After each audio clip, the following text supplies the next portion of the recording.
Hello there, writers. This is Kristen Kiefer, and you are listening to episode number 26 of the Well Storied podcast, where I share tips and tricks that help writers craft sensational novels and build their very best writing lives. Today, we're covering a popular topic from the Well Storied blog archives: 3 awesome plot structures for building bestsellers. This article was first published on February 7th, 2015, but I'm so excited to bring it back to share with you all today in audio. Make sure to head on over to well-storied.com/podcast for the link to the original blog article if you'd like to check that out. Now let's get started. Novels are just like houses. Houses have rooms and residents. Novels have chapters and characters. Houses have curb appeal. Novels have pretty covers.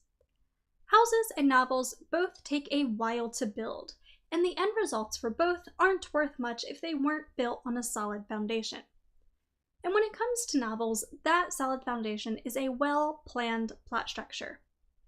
This may not seem like a big deal at first. Just let the story tell itself, right? That route may seem easy and natural, but it won't guarantee that your novel will be a success.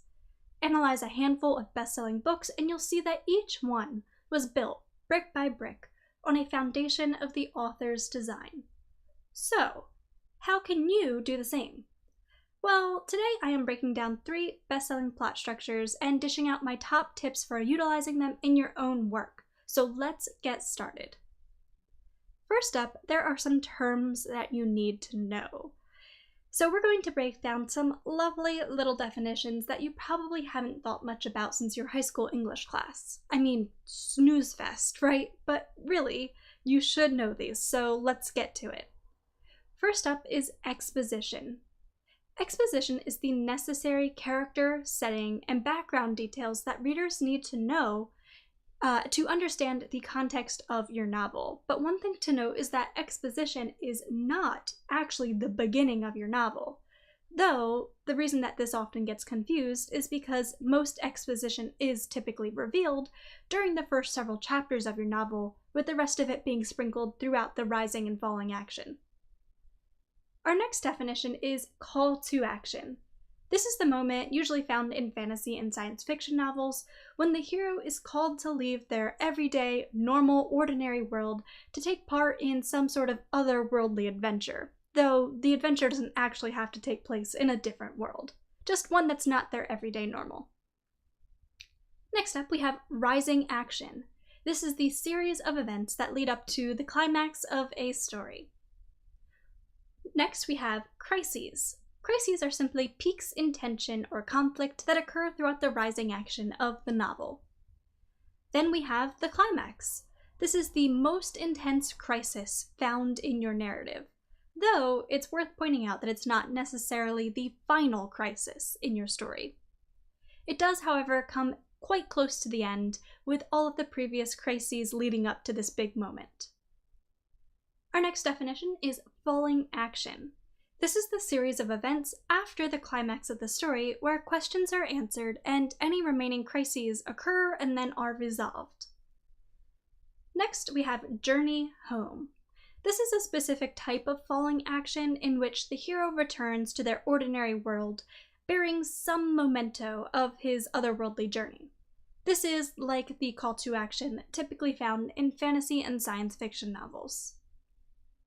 Finally, we have resolution, which is of course the final moments of a story where any remaining threads of tension are resolved and a new reality is established. Now that you're all caught up, let's talk about the one plot structure I don't actually recommend you use.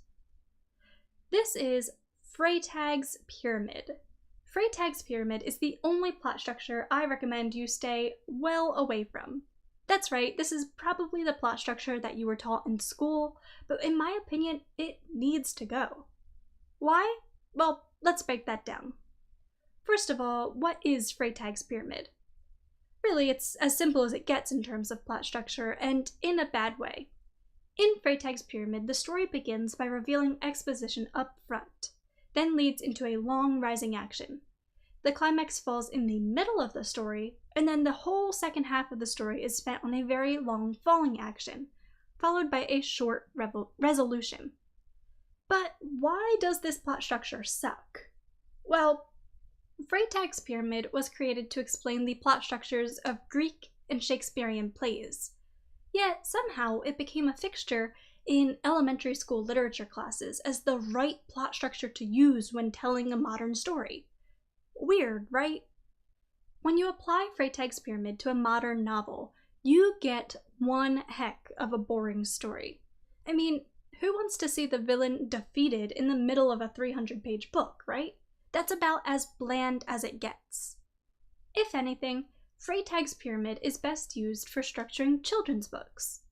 Adults understand the cycles of human psychology well enough to know what life is going to be like for the hero after the climactic conflict.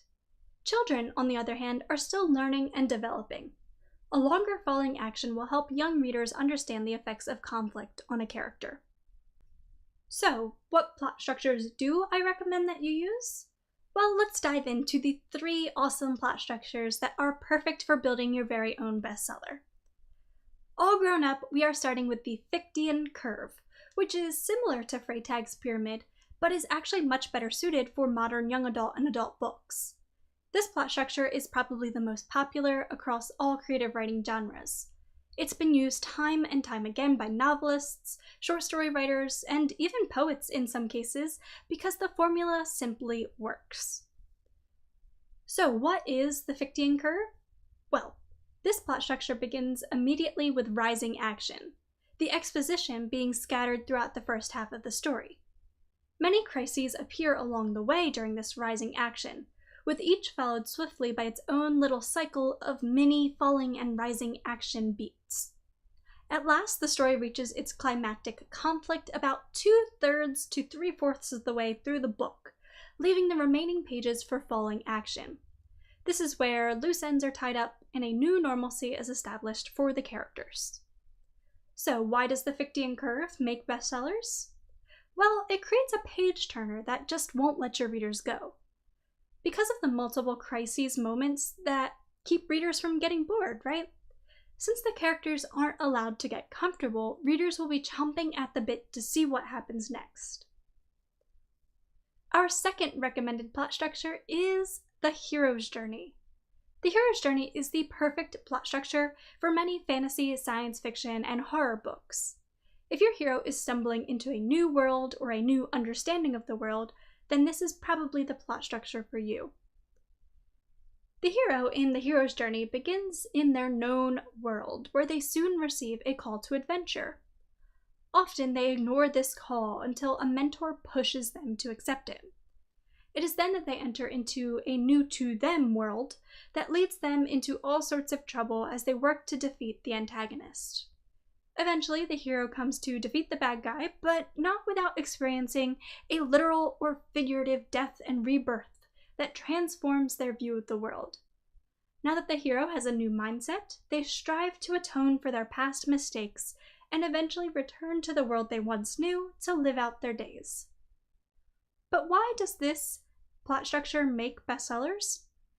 Well, from ghosts and aliens to hobbits and White Walkers, we humans love to imagine that there is more to our world than meets the eye. The hero's journey allows us to live vicariously through the characters in our stories. Let's talk about our third and final plot structure of the day, and that is in media res. In media res is a Latin term meaning into the middle of things. Simply put, it's a plot structure that begins in the middle of a story. But this plot structure won't work for any old book. In media res is best reserved for action-heavy novels like thrillers, mysteries, and some horror books. So what is it? Don't confuse in media res with simply opening the first chapter of your story with action. In media res specifically means that the novel begins in the middle of the story, usually at the second or third crisis, though sometimes in between. The plot still has an upward trajectory with exposition sprinkled throughout, but the beginning of the story is often told through flashbacks or in conversations. After several more crises, the protagonist faces the climactic action, which is followed by the falling action and resolution.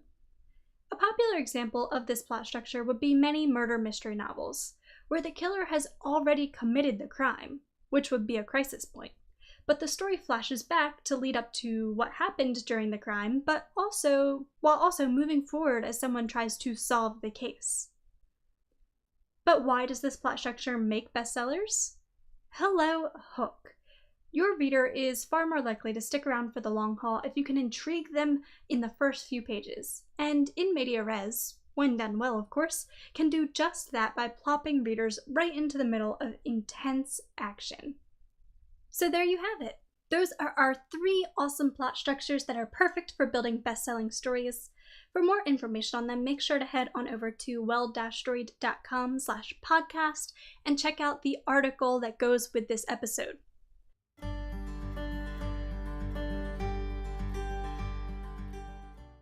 Writers, thank you so much for listening to today's episode of the podcast. If you enjoyed it and you're listening in from iTunes or SoundCloud, make sure to subscribe. And if you're on iTunes, it would also mean the world to me if you could leave a quick rating and review to help the Well Storied podcast continue to grow. Thank you guys so much. I'd also like to give a quick shout out to all my lovely patrons over on Patreon who make this podcast possible. If you'd like to support the podcast and all that I create for Well Storied for as little as $1 a month, you can get involved over at patreon.com/wellstoried. Writers, thank you all again for listening in. Happy writing, and I will see you guys next time. Bye!